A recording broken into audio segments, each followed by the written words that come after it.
Reading Ron's Read Alouds by teacher and entertainer Ron Albanese. Hi everyone, it's me, Ron Albanese, Reading Ron and Rockin' Ron too, also known as Writing Ron. I have a read aloud today. This is called Clam I Am, and it's all about the beach. It's part of my beach reading series. There are 3 books to check out on my YouTube channel, including my book, Making Shapes with the Hawaii Bird. But right now, enjoy Dr. Seuss's Clam I Am, all about the beach. Clam I Am, all about the beach. Hello, I'm the fish. To the beach, let us go. The Fish Channel asked me to star in a show. It is called Fish and Friends. You can be in it too. Your mother will not mind at all if you do. Today on our show, we are off to explore where the sea meets the sand at the edge of the shore. Here, where the waves crash in bubbles of foam, you'll meet lots of creatures who call the beach home. Meet my friend Clam I Am. She would like to say hi. She lives in the sand. She's a little bit shy. Clam I Am has 2 shells. They have rings you see here. Rings show how much she has grown every year. See this hole in the sand? Well, thing 1 and I know it means there's a clam in the sand down below. A clam has 1 foot that helps it move about. Clams pull salt water in and spit salt water out. Hello, horseshoe crab. How did he get his name? His shell and a horseshoe are both shaped the same. His shell shields his body from any attack. His eyes are in front. His tail is in back. He has 4 eyes, but can't see very well. To find food, he is helped by his keen sense of smell. They are not really crabs. Every crab has antennae. Look closely. You'll see horseshoe crabs don't have any. Hermit crabs don't have shells, so they look till they find empty shells on the sand that have been left behind. Then they drag these new shells wherever that they go. When the shells get too tight, they need more room to grow. So each crab starts to hunt for a new shell to use. There are lots to be found. It is easy to choose. My next guest is a sea star. He told me today that each of his 5 legs is known as a ray. If a sea star gets hurt and it loses a ray, a new ray begins to grow back right away. Sea stars are quite slow when they move around. Tiny cups on their feet hold them onto the ground. These creatures are mollusks. Most have a hard shell. Shells protect their soft bodies and do it quite well. Seaweed doesn't have roots. It grabs rocks, then holds tight. Some seaweed grows up where it gets the sun's light. Some seaweed you'll find grows a lot deeper down. Seaweed can be green, purple, red, pink, or brown. When you pick seaweed up, you'll find creatures like these. They're sandhoppers, which are also known as sand fleas. Seagulls fly near the ocean. Their cries fill the air. If you're eating your lunch, they are hoping you'll share. They're not fussy eaters. They think it's a treat if they find some dead fish or some garbage to eat. We learned this about seagulls. Would you ever think it? Seawater is salty, but seagulls can drink it. Sandpipers run with the waves at low tide. They search with their bills to find worms where they hide. Spend time on the beach, and you'll see right away, the ocean has high and low tides every day. Tides are caused by the sun and the moon, and I know their forces pull the oceans and make the tides flow.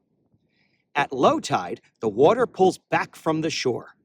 At high tide, it is back where it started before. A tide table like this makes it easy to see when today's 2 low tides and 2 high tides will be. If you walk on the beach at low tide, you will find all kinds of sea creatures the tide left behind. See these clear blobs of jelly? Thing 2 and I fear them. Some jellyfish sting, so we do not go near them. Some shells travel miles and miles without breaking. Find a shell in one piece, and you'll know it's worth taking. Find a big shell like this. Put it up to your ear. You might be surprised by the sounds that you hear. This tidal pool you will find is a home to creatures who stay here and who never roam. These shells are called barnacles. Watch them right here. When a wave washes over them, threads will appear. These threads are the barnacle's feathery feet. They grab food floating by for this creature to eat. Not far from the shore, sand is blown into dunes. Dunes are home to crabs, birds, rabbits, mice, and raccoons. When we go to the beach, we make sure that we take some old sneakers, a pail, a small net, and a rake. We wear our old sneakers without any socks, so our feet won't get cut by glass, shells, or rocks. A net lets us scoop things out of the sea. A rake helps us dig in the sand easily. We put what we find in our pail, and then, when it's time to go home, set them free once again. The next part of my show I call Go Ask the Fish. I will answer 3 questions. Pick one if you wish. Why is the ocean blue? Ocean water is clear. It just looks blue. Here's why. Like a mirror, it shines back the blue from the sky. If you look at the ocean on a dark, cloudy day, it shines back the clouds, so the water looks gray. Why is seawater salty? Raindrops fall from the sky and fill rivers which flow, washing salt off rocks wherever they go. Rivers flow to the ocean, and as the years pass, some water heats up and is turned into gas. The salt in the water is left, and that's why oceans get saltier as time passes by. What makes waves? Winds blow over water, and small waves then grow. They get bigger and bigger the stronger winds blow. They keep growing and going and head toward the land. Then the waves hit the beach, and they crash on the sand. When the strong winds die down, then the waves die down too. Until the next time, when the wind blows on through. Next, it's Shop with the Fish. We have gifts from the sea. You can order today, and the gifts are all free. We have pieces of sea glass. The sun makes them glow. They are pieces of bottles that broke long ago. They were tossed by the waves. Over time, they were ground by the salt in the sand till the edges were round. I've got lots of sea glass, and most of it's green. This piece is the prettiest I've ever seen. We have beautiful driftwood, and here's the best part. It's ready-made sculpture, real pieces of art. Tossed by the wind and the waves every day, it was bleached by the sun till it turned a light gray. To make this wind chime, I took lots of shells and hung them together. They jingle like bells. To make this sand painting, first take colored sand, then, for the patterns, let it fall from your hand. Oh dear, our show's over. We must hit the road. Please join us next time for a new episode. Come back to the beach. You will smell the salt air, hear the cry of the gull, feel the wind in your hair. You will find a seashell to hold in your hand. Build a high castle. Dig your toes in the sand. Everywhere that you look, you'll find creatures galore. When you look even closer, you'll find even more. Glossary. Antennae. A pair of long feelers used to sense touch and smells. Barnacle.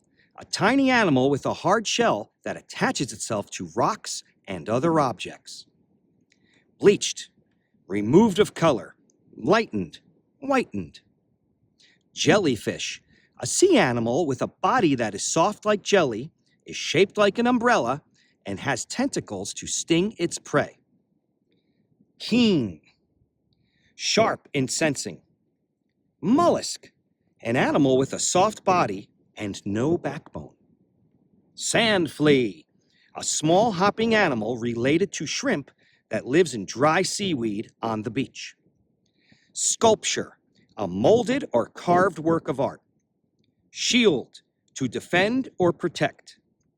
Tentacles, long thin body parts used to feel, grasp, or sting.